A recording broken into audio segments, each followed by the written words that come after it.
আজকে আমরা পিকে দে সরকারের বই থেকে ট্রান্সলেশন এবং প্রেসির যে এক্সারসাইজ পার্টগুলো আছে সেখান থেকে ট্রান্সলেশনে 83 এবং প্রেসির 38 অ্যান্ড 72, তার সাথে সাথে একটা রিপোর্ট দেখব যেটা হচ্ছে কি on the gender discrimination in India. ঠিক আছে, তাহলে প্রত্যেক দিনের ভিডিওর মতো আজকেও আমরা এই ক্লাসটাতে 100 লাইকের টার্গেট রাখছি, আশা করছি খুব শীঘ্রই করে দেবেন। তো আজকে ক্লাসটা শুরু করা যাক। ফার্স্ট আপনারা ভিডিওটাকে পজ করে এই যে ট্রান্সলেশন যে প্যাসেজটা আছে এটাকে ভালো করে পড়ে নিন, তারপরে আমরা এগোবো। ঠিক আছে, পড়া হয়েছে, তাহলে এগোই। দেখুন কি বলছে। ফার্স্ট কি বলছে দেখুন, এখানে বলছে কাশিতে বাড়ি ঠিক করা হয়েছিল, তাই না? কাশিতে বাড়ি ঠিক করা, তাহলে ঠিক করা ব্যাপারটাকে আপনি ফিক্সড হিসেবে লিখতে পারেন। ফিক্স মানে ঠিক করা, তাই না? ফিক্স করা, তাহলে করা হয়েছিল মানে কারোর দ্বারা করা হয়েছিল, তাহলে আপনাকে অবশ্যই প্যাসিভ প্যাসিভ যে ব্যাপারটা সেই প্যাসিভেই কিন্তু লিখতে হবে। এবং এখানে কি হয়েছিল, তাহলে কি পাস্ট ইনডিফিনিট, তাহলে পাস্ট ইনডিফিনিটের প্যাসিভ ভয়েসেই কিন্তু আপনাকে লিখতে হবে। দেখুন সেইভাবেই কিন্তু করছি এখানে। কি কি ঠিক করা হয়েছিল? বাড়ি। তার মানে আমি লিখলাম যে হাউস ওয়াজ ফিক্সড, মানে হাউসটাকে ফিক্সড করা হয়েছিল, বাড়িকে ফিক্সড করা হয়েছিল কোথায়? অ্যাট কাশি। ঠিক আছে, ব্যাপারটা ক্লিয়ার হলো? একদম সহজ ব্যাপার। প্যাসিভে লিখলাম, পাস্ট ইনডিফিনিটে লিখলাম। ঠিক আছে, আচ্ছা, অনেকে ইন লিখছে, ইন লিখবেন না, এখানে অ্যাট দেবেন, তাহলে কিন্তু বেটার হবে। আচ্ছা, তারপরে দেখুন পরেরটা কি বলছে এখানে। এখানে বলছি এইটা কিন্তু সবারই প্রায় ভুল হচ্ছে, মানে সবাই ঠিকঠাক ধরতে পারছে না। এই নষ্ট স্বাস্থ্যটা কিন্তু কেউ উল্লেখ করেনি, যেটা আমি দেখলাম। তাহলে কি এখানে বলছে তথাকার জলবায়ুর গুণে, তথাকার মানে এই এখানকার কথাই বলা হচ্ছে, তাহলে তথাকার জলবায়ুর গুণে নষ্ট স্বাস্থ্য ফিরিয়া পাইতে লক্ষ্মীর বিলম্ব হইল না, মানে কি লক্ষ্মী বিলম্ব করেনি। ঠিক আছে, তার মানে কি পাস্ট ইনডিফিনিট লিখতে হবে নেগেটিভ সেন্টেন্স ইউজ করে। দেখুন কিভাবে করছে এটাকে, এইভাবেই করলাম। কি পাস্ট ইনডিফিনিট করলাম। দেখুন লক্ষ্মী ডিড নট ডিলে, মানে লক্ষ্মী দেরি করেনি। যেহেতু এই দেখুন পাস্ট ইনডিফিনিট লিখছি, সাবজেক্ট যেহেতু নেগেটিভ সেন্টেন্স তাই ডিড নট, সেই কারণে এখানে ভার্বের ফার্স্ট ফর্ম হবে। কিসে দেরি করেনি? ফিরে পেতে তার স্বাস্থ্যকে। কি স্বাস্থ্য? নষ্ট স্বাস্থ্য ফিরে পেতে। তাহলে সেইভাবেই লিখলাম। দেখুন ইন রিগেনিং হার ক্যাঙ্কারেট হেলথ, মানে কি ক্যাঙ্ক্রিয়েট হেলথ মানে হচ্ছে এই নষ্ট স্বাস্থ্য, তার নষ্ট স্বাস্থ্য ফিরে পেতে সে দেরি করেনি। ঠিক আছে, তারপর দেখুন এই যে তথাকার জলবায়ু গুণে বলছে সেটাকে এইভাবে লেখা হচ্ছে কি in the salutary climate of that place, মানে সেখানকার, মানে তথাকার মানে সেখানকার বা এখানকার। তাহলে কি কিভাবে লিখলাম, তাহলে আরেকবার বলি ব্যাপারটা। দেখুন কি বলছে, তথাকার জলবায়ুর গুণে মানে সেখানকার জলবায়ুর গুণে নষ্ট স্বাস্থ্য ফিরিয়া পাইতে লক্ষ্মীর বিলম্ব হইল না, মানে লক্ষ্মীর দেরি হয়নি, মানে লক্ষ্মী দেরি করেনি। তাহলে যদি এরকমভাবে লিখি অ্যাক্টিভে লক্ষ্মী দেরি করেনি, তাহলে কি ফার্স্ট ইনডিফিনিট লিখবো এবং নেগেটিভ সেন্টেন্স ইউজ করে লিখবো। দেখুন সেইভাবেই করছি। Subject Lakshmi, did not delay, যেহেতু এখানে ডিড নট তাই এখানে ডিলে হবে, ভার্বের first form, first indefinite negative sentence. Lakshmi did not delay, Lakshmi দেরি করেনি। কি করতে দেরি করেনি? তার নষ্ট স্বাস্থ্য ফিরে পেতে। তাহলে সেইভাবে লেখা হচ্ছে ইন রিগেনিং হার ক্যাঙ্কারেট হেলথ, মানে তার নষ্ট স্বাস্থ্য ফিরে পেতে কোথায়? তথাকার জলবায়ু গুণে, মানে সেখানকার জলবায়ু গুণে। তাহলে কি in the salutary climate of that place, মানে সেখানকার মনোরম জলবায়ুতে সেই ফিরে পেতে দেরি করেনি। ঠিক আছে, তাহলে ব্যাপারটা ক্লিয়ার হলো কীভাবে করলাম। আচ্ছা, তাহলে আমরা পরবর্তী সেন্টেন্সটা দেখবো। দেখুন কি বলছে এখানে। এখানে বলছে মাস কয়েক পরে যখন সে ফিরিয়া আসিল, তাহার দেহের কান্তি দেখিয়া মেয়েদের গোপন ঈশ্বর আর অবধি রইল না। দেখুন এটাকে অনেকে অনেকভাবে করেছেন, তবু কয়েকজনের দেখলাম ভুল হচ্ছে। তো এটাকে দেখুন যখন সে ফিরে এসেছিল সেই কিনা, মানে যেই কিনা সেই কিনা ব্যাপারটা বোঝাচ্ছে, তাই না? তাহলে আপনি এখানে এক কাজ করতে পারেন, অ্যাজ সুন অ্যাজ দিয়ে কিন্তু ব্যাপারটা করতে পারেন। ঠিক আছে, দেখুন আমি সেইভাবেই কিন্তু ব্যাপারটাকে করলাম এখানে। দেখুন কীভাবে করলাম, এখানে করলাম অ্যাজ সুন অ্যাজ, মানে যেই কিনা, as soon as she returned, মানে অ্যাজ সুন অ্যাজের পরে আর ওয়েনটা হবে না। তো as soon as C return মানে যেই কিনা সে ফিরে এলো।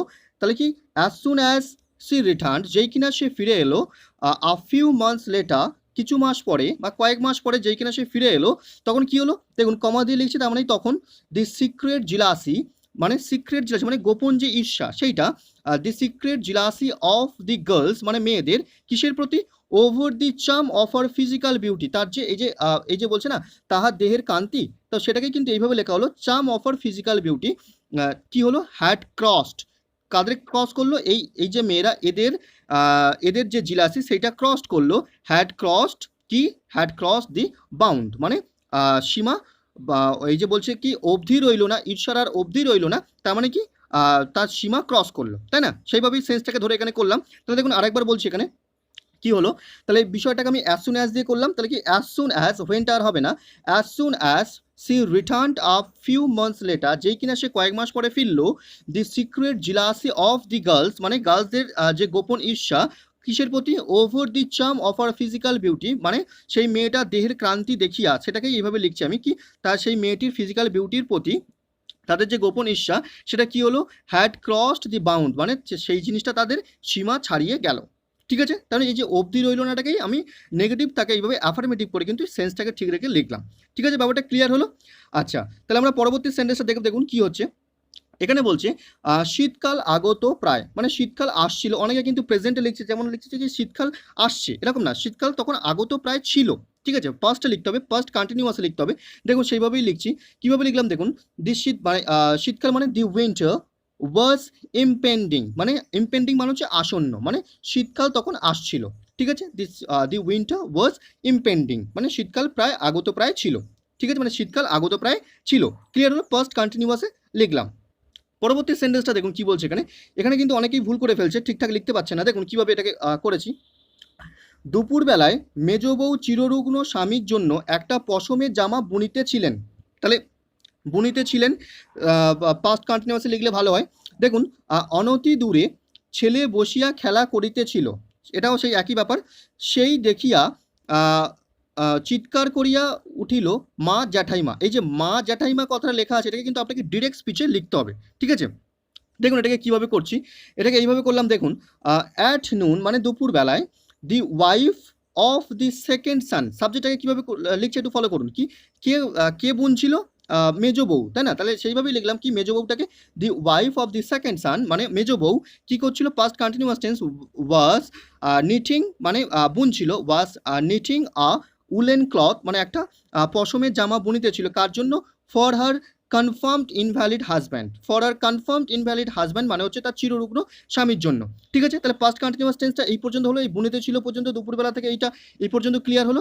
ঠিক আছে, তারপরে দেখুন কি বলছে, তারপর এটা অনতি দূরে ছেলে বসিয়া খেলা করিতেছিল, তাহলে কি অনতি দূরে খেলা করছিল, কে করছিল, তার ছেলে, তাহলে আমি এখানে হার সান লিখলাম, বা আপনি শুধু সানও লিখতে পারেন, কোনো অসুবিধা নেই।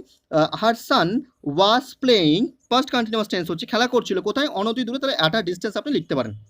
ঠিক আছে, তাহলে এইটা ক্লিয়ার হলো এই পর্যন্ত।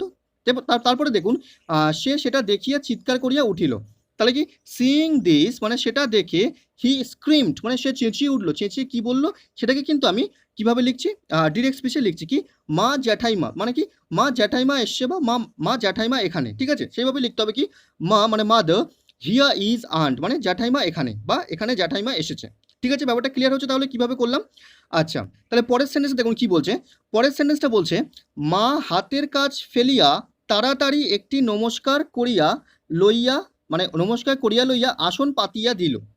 ঠিক আছে, তাহলে এই পর্যন্ত আগে দেখুন, এই আসন পেতে দিল, তাহলে এখানে কিন্তু আপনাকে কীভাবে করছি দেখুন, এখানে যদি আপনি এইভাবে করেন পার্টিসিপেল হিসেবে, তাহলে কিন্তু বেটার হবে। দেখুন কি করে, putting aside her work in hand, মানে সে তার হাতের কাজকে ছেড়ে রেখে, মানে সে তার হাতের কাজকে ফেলে রেখে, তাহলে কি হাতের কাজকে ফেলিয়া, মানে কি পার্টিসিপেল করে করছি, পুটিং অ্যাসাইড মানে পাশে রেখে বা ছেড়ে রেখে, putting aside her work in hand মানে সে তার হাতের কাজটাকে ফেলে রেখে কি করলো, মাদার মানে মা, হারিডলি মানে তাড়াহুড়ো করে, গ্রিটেড মানে কি নমস্কার করলো বা প্রণাম করলো, এবং এখানে আমি কম্পাউন্ড করে লিখছি, গ্রিটেড নমস্কার করলো বা প্রণাম করলো, অ্যান্ড প্লেসড আ ম্যাট এবং একটা মাদুর পাতিয়া দিল বা একটা আসন পাতিয়া দিল।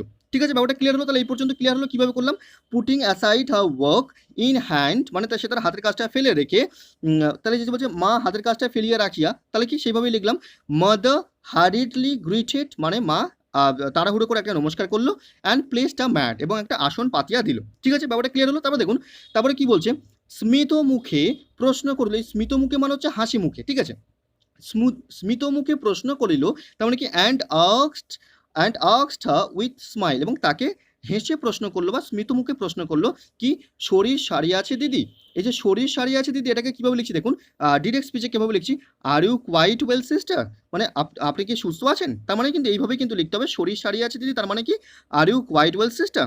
ঠিক আছে, তাহলে কি ইন্টারোগেটিভ সেন্টেন্স করলাম, তাই কিন্তু আর তাকে অক্সিলারি ভার্ব হিসেবে প্রথমে দিতে হবে। ঠিক আছে, সিম্পল প্রেজেন্ট টেন্সে লিখলাম ব্যাপারটাকে এবং ইন্টারোগেটিভ করে ডিরেক্ট স্পিচটা লিখলাম। ঠিক আছে, ব্যাপারটা ক্লিয়ার হলো। আর এই যে বিষয়টা বললাম, এই যে মাদার থেকে শুরু করে এটা কিন্তু পাস্ট ইনডিফিনাইটে করলাম এবং কম্পাউন্ড সেন্টেন্স। দেখুন, মাদার হারিডলি গ্রিটেড, এই গ্রিটেড মানে প্রণাম করেছিল, গ্রিট মানে প্রণাম করা বা সম্মান জানানো।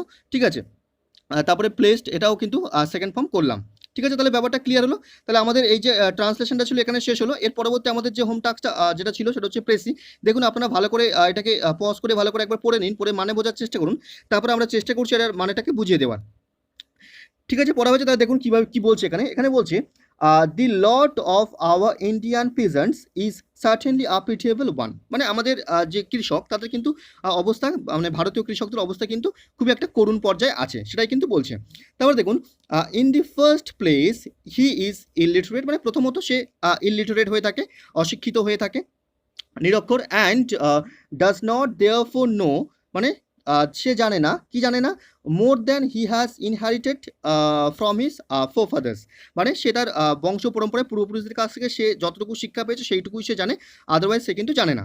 ঠিক আছে, he ploughs his tiny piece of land from morning till evening, মানে সে মর্নিং থেকে ইভিনিং পর্যন্ত কঠোর পরিশ্রম করে তার সেই টিনি পিস অফ ল্যান্ডে, মানে ছোট্ট যে তার এক টুকরো জমি তাতে কিন্তু সে পরিশ্রম করে। And if this season favour him, মানে সে মানে সিজন যদি তাকে ফেভার্স করে, ঠিক আছে, মানে তার সাথ দেয়, তাহলে কিন্তু সে earns what barely suffices to meet his daily demands, মানে সেটার যে ডেলি যে ডিমান্ডস, ডেলি যে চাহিদা, সেটা কিন্তু সে পূরণ করতে পারে।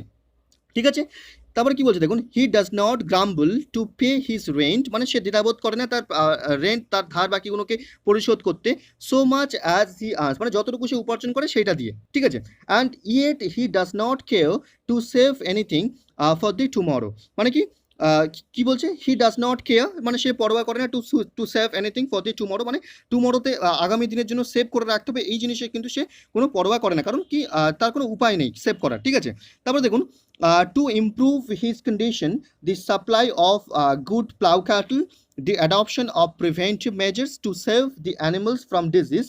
তাহলে এই কি করতে হবে, কি বলছে এখানে, বলছে যে কি, to improve his condition supply of good plough cattle, মানে সঠিক যে প্লাউ ক্যাটেল, মানে সঠিক যে মানে চাষবাসের জন্য যে সমস্ত ক্যাটেলগুলো লাগে, প্লাউ ক্যাটেল, সেগুলো সাপ্লাই করা যথেষ্ট পরিমাণে। দি অ্যাডপশন অফ প্রিভেন্টিভ মেজার্স, যে প্রিভেন্টিভ মেজার্সগুলো নেওয়া হয় to save the animals from disease, মানে তার ডিজিজগুলোকে রোধ করার জন্য অ্যানিমালসদের, যেসব অ্যানিমালসগুলো কাজে লাগে। And primary education should engage the serious attention of the Indian government, মানে ইন্ডিয়ান গভর্নমেন্টের উচিত এইগুলোকে কিন্তু তাদেরকে ডেলিভার করা বা সরবরাহ করা, এই কাজে কিন্তু ইন্ডিয়ান গভর্নমেন্টের লিপ্ত হওয়া উচিত। ঠিক আছে, তাহলে কি বলতে চাইছে এখানে, এখানে বলতে চাইছে, তাহলে আপনি যদি ভালো করে পড়ে থাকেন তাহলে বুঝতে পারবেন যে এখানে বলতে চাইছে যে ভারতীয় যে সমস্ত কৃষকরা আছে, সেই ভারতীয় কৃষকদের বর্তমানে অবস্থা কিন্তু খুব করুণ, খুব দুর্দশাগ্রস্ত এদের অবস্থা। এবং যদিও কিনা এই যদি যখন আপনি নিজের ভাষায় লিখছেন তখন এইভাবে লেখার চেষ্টা করুন যে ভারতীয় অর্থ ব্যবস্থার যে ব্যাকবোন সেটা কিন্তু ফার্মার্সরাই হয়ে থাকে। ঠিক আছে, কিন্তু তারাই এখন প্রচণ্ড পরিমাণে ক্ষতিগ্রস্ত, তাদের যথেষ্ট এডুকেশন নেই, তাদের বেটার প্লাউইং সিস্টেম নেই, এবং তাদের যে আগামী দিনের জন্য যে সেভ করার যে ক্ষমতা, মানি সেভ করার যে ক্ষমতা, সেই ক্ষমতাটাও তাদের কাছে নেই। সুতরাং ভারতীয় গভর্নমেন্টের, ইন্ডিয়ান গভর্নমেন্টের উচিত তাদের প্রতি লক্ষ্য দেওয়া। ঠিক আছে, ব্যাপারটা ক্লিয়ার হলো। তাহলে কি বলতে চাইছে দেখুন, আমরা কীভাবে এটাকে লিখছি। তাহলে দেখুন, ফার্স্ট একটা টাইটেল দিলাম, কি টাইটেল দিলাম, miserable situation of Indian farmers, মানে ইন্ডিয়ান ফার্মার্সদের দুর্দশাগ্রস্ত অবস্থা, সেটা কিন্তু লিখলাম। তারপর দেখুন কীভাবে লিখছে এটাকে এইভাবে লিখলাম। দেখুন এখানে কি বলছে, এখানে বলছে though the farmers are the backbone of Indian economy, যদিও কিনা ইন্ডিয়ান ইকোনমির ব্যাকবোন হচ্ছে ফার্মার্স, বাট কিন্তু দে আর অ্যাপ্লিকেটেড, মানে কি তারা এখন প্রচুর পরিমাণে ক্ষতিগ্রস্ত বা দুর্দশাগ্রস্ত। ঠিক আছে, ক্লিয়ার হচ্ছে। তারপর দেখুন কি বলছে, they have no education, better ploughing system and no ability to save money for future, এবং তাদের এই জিনিসগুলো নেই, মানে এডুকেশন নেই, বেটার প্লাউইং সিস্টেম নেই, এবং ভবিষ্যতের জন্য কোনো অ্যাবিলিটি নেই, তারা মানি সঞ্চয় করে রাখবে সেই অ্যাবিলিটিটাও কিন্তু তাদের নেই। ঠিক আছে, তারপর দেখুন, so the government should take an attention on it, সুতরাং গভর্নমেন্টের এই জিনিসটার প্রতি অ্যাটেনশন দেওয়া দরকার। ঠিক আছে, ব্যাপারটা ক্লিয়ার হলো। তাহলে আপনাকে কি করতে হবে, সেই একই কথা, আপনাকে বারবার ভালো করে পড়তে হবে, এই বিষয়টাকে পুরো নিজের ভাষায় লিখতে হবে। সেই কারণে আপনি ফার্স্ট একটা ব্রেন ম্যাপ তৈরি করছেন, সেই ব্রেন ম্যাপ অনুযায়ী আপনি ফার্স্ট একটা কীভাবে একটা সুইটেবল টাইটেল দেওয়া যায় সেটাকে চিন্তা করুন। তারপরেই কিন্তু নিচে যেটা বুঝলেন সেই নিজের যেটা বোঝার পর সেটাকে নিজের ভাষায় একদম খুব সংক্ষেপের মধ্যে লিখতে হবে। ঠিক আছে, ব্যাপারটা ক্লিয়ার হলো। আচ্ছা, তাহলে আমরা পরবর্তী যে আমাদের হোম টাস্কটা ছিল, সেটা ছিল একটা দেখুন কি ছিল? এটা ছিল কি? একটা রিপোর্ট কি? On the gender discrimination in India. মানে যে ইন্ডিয়ায় যে জেন্ডার ডিসক্রিমিনেশন সেটাই কিন্তু নিয়ে একটা রিপোর্ট দেওয়া ছিল। দেখুন কিভাবে আমরা এটাকে লিখছি। যারা লিখেছে মোটামুটি সব দেখলাম ঠিকই আছে। দেখুন আমরা এটাকে একভাবে লেখার চেষ্টা করলাম। কিভাবে লিখলাম দেখুন। ফার্স্ট একটা টাইটেল দিলাম। কি দিলাম? জেন্ডার ডিসক্রিমিনেশন আর সোশ্যাল কজ। ঠিক আছে? হলো। তারপর দেখুন রিপোর্টের ফরম্যাট অনুযায়ী বাই আ স্টাফ রিপোর্টার লিখলাম। তারপরে প্লেস অ্যান্ড ডেট লিখলাম। তারপর দেখুন ফার্স্ট প্যারাটা আমরা এই স্লাইডে দেখব। এরকমভাবে ৩টে স্লাইডে ৩টে প্যারাগ্রাফ দেখব দেখুন। ফার্স্ট প্যারাগ্রাফটা কি লিখছি দেখুন। এখানে বলছে in this 21st century we have the ability to solve any kinds of problems in a minute. মানে ১ মিনিটের মধ্যেই বা কিছু মিনিটের মধ্যেই কিন্তু আমরা এই 21st সেঞ্চুরিতে কোনো প্রবলেমকে কিন্তু সলভ করে ফেলার ক্ষমতা রাখি। But কিন্তু the whole society has been suffering from a difficult problem for a long time and that is nothing but the gender discrimination. কিন্তু এই সোসাইটি কি করছে? একটা দীর্ঘ একটা সমস্যার মধ্যে ভুগছে অনেক দিন ধরে এবং সেটা কি? সেটা জেন্ডার ডিসক্রিমিনেশন ছাড়া কিন্তু আর কিছুই নয়। তাহলে ফার্স্ট প্যারাগ্রাফটা কিন্তু আমরা এইভাবে কমপ্লিট করলাম। ঠিক আছে? ব্যাপারটা ক্লিয়ার হলো? তারপর দেখুন আমরা সেকেন্ড প্যারাগ্রাফে কি লিখছি? দেখুন এখানে লিখছি society can not be developed. মানে একটা সোসাইটি কিন্তু ডেভেলপ করতে পারে না, বাট একটা সোসাইটিকে ডেভেলপ করানো যায় না in the absence of any particular gender. মানে কোনো পার্টিকুলার জেন্ডারের অনুপস্থিতির দ্বারা কিন্তু একটা সোসাইটিকে ডেভেলপ করানো যায় না। Both male and female are the backbone of the society. মানে মেল এবং ফিমেল এরা বোথই কিন্তু একটা সোসাইটির কিন্তু ব্যাকবোন। ঠিক আছে? তারপর দেখুন but the discrimination of gender is a burdening cause to আস। কিন্তু এই জেন্ডারের ডিসক্রিমিনেশনটা কিন্তু আমাদের কাছে একটা জ্বলন্ত কি অভিশাপ। ঠিক আছে? যদিও দি ইন্ডিয়ান কনস্টিটিউশন সেজ, যদিও কিনা ইন্ডিয়ান কনস্টিটিউশন বলে দি ইকুয়ালিটি অফ জেন্ডার, যদিও কিনা ইকুয়ালিটি জেন্ডারের ইকুয়ালিটির কথা ইন্ডিয়ান কনস্টিটিউশন বলে থাকে, বাট কিন্তু no reflection is seen in the society. কিন্তু এর কোনো প্রতিফলন সোসাইটিতে দেখা যাচ্ছে না বা দেখা যায় না। ঠিক আছে? তারপর দেখুন সামটাইমস কখনো কখনো the house wife is forced. মানে গৃহবধূকে ফোর্স করা হয়, বাধ্য করা হয় টু হ্যাভ অ্যান অ্যাবর্শন। মানে তাদেরকে গর্ভপাত করতে বাধ্য করানো হয় আন্ডার দি ফ্যামিলি প্রেশার। মানে পরিবারের চাপে। ঠিক আছে? তারপর দেখুন এবার আমরা উদাহরণগুলো দিচ্ছি মানে কী কী ডিসক্রিমিনেশন আসছে। তারপর দেখুন আর difference in salary is still found. মানে স্যালারিতে ডিফারেন্স কিন্তু এখনো পর্যন্ত দেখা যায় for the same job at the same place. মানে একই জায়গায় একই কাজে কিন্তু জেন্ডার ডিসক্রিমিনেশনের জন্য কি স্যালারিতে ডিফারেন্সটা কিন্তু লক্ষ্য করা যাচ্ছে এখনো। তারপর দেখুন স্টিল নাও এখনো পর্যন্ত there are many male dominated societies. মানে এখনো পর্যন্ত মেল ডোমিনেটেড সোসাইটিস কিন্তু এখনো প্রচুর পরিমাণে আছে। তারপর দেখুন there is still practice of betting bribe on the marriage of girls. মানে কি মেয়েদের বিবাহের জন্য এখনো পর্যন্ত কিন্তু পণ প্রথা যে প্র্যাকটিসটা সেটা কিন্তু এখনো পর্যন্ত চালু আছে। ঠিক আছে? তারপরে দেখুন few days ago it was reported that. মানে কিছুদিন আগে একটা রিপোর্ট দেখা গিয়েছিল যে কি রিপোর্টেড দ্যাট একটা ব্রাইড গ্রুম একটা বর কী করেছিল? Murdered his own bride. মানে সে তার নিজ যে পত্নী তাকে কিন্তু মার্ডার করে দিয়েছিল not for giving the bribe in time. মানে সঠিক সময়ে পণ না দেওয়ার জন্য। ঠিক আছে? ব্যাপারটা ক্লিয়ার হলো? তারপর দেখুন is it not a burning example of gender discrimination. তাহলে এটা কি একটা জেন্ডার ডিসক্রিমিনেশনের জ্বলন্ত উদাহরণ নয়? বলে কি করলাম? ইন্টারোগেটিভ সাইন দিলাম। ঠিক আছে? তাহলে এইভাবে কিন্তু আমরা সেকেন্ড যে প্যারাগ্রাফটা সেটা লিখলাম। ঠিক আছে? ক্লিয়ার হয়েছে? আচ্ছা, আমরা থার্ড প্যারাগ্রাফটা কি লিখছি দেখুন। এখানে লিখছি ফার্স্ট লাইন দেখুন however the people have to be concerned. মানে যাই হোক the people have to be concerned মানে পিপলদেরকে কনসার্ন করতে হবে, উদ্বুদ্ধ করতে হবে কিসে? কনসার্ন করতে হবে কিসে? About the necessity of gender equality. মানে জেন্ডার ইকুয়ালিটির যে নেসেসিটি, যে প্রয়োজনীয়তা সেটা সম্পর্কে কিন্তু পিপলকে কনসার্ন করতে হবে। ঠিক আছে?